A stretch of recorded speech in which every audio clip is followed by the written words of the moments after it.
দিকুবিনৰ কথা আৰু মুন্মি মাইনাৰ পাঠেৰে কবিতাৰ শিৰোনাম বহুগামিনী।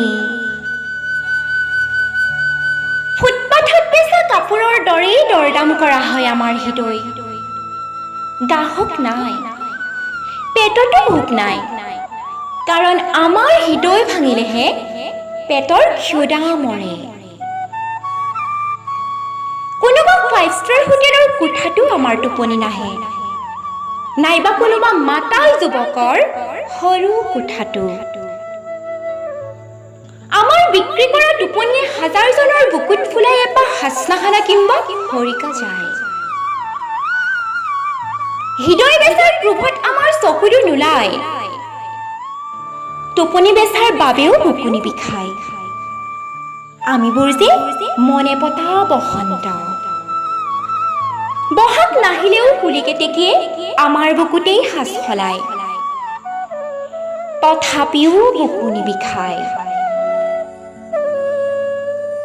তামাকাজি কিম্বা ৰাতিৰ পল্টন বজাৰতকৈও ধুনীয়া আমাৰ হৃদয়, নতুবা সন্ধিয়াৰ দীঘলী পুখুৰীৰ পাৰতকৈও পবিত্ৰ আমাৰ মন।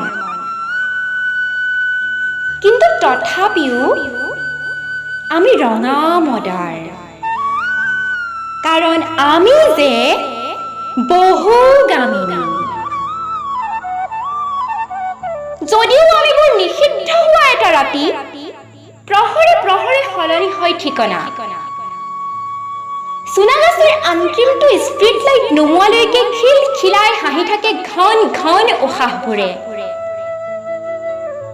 ৰাতিটো শুই পৰাৰ পিছতেই সাৰি উঠে ষ্টেচনৰ আন্ধাৰ গলিবোৰ, য'ত আমি বাৰে বাৰে হত্যা কৰোঁ আমাৰ ভালপোৱাৰ কেনভাছ, আৰু হত্যা কৰিব লগা হয় সপোনৰ অনিৰুদ্ধক। সুখ দুখৰ গভীৰতা আমাৰ বাবে মৌন অধ্যায়, ভোকৰ যন্ত্ৰত উৰি যায় সপোন আৰু প্ৰেমৰ বৰ্ণালী। তথাপিও হাঁহিৰে উদযাপন কৰোঁ যাতনাৰ মিলন উৎসৱ। ওঠৰ হাঁহিৰেই ঢাকি ৰাখোঁ এখন অসুখীয়া হৃদয়, কাৰণ আমি যে বহুগামিনী।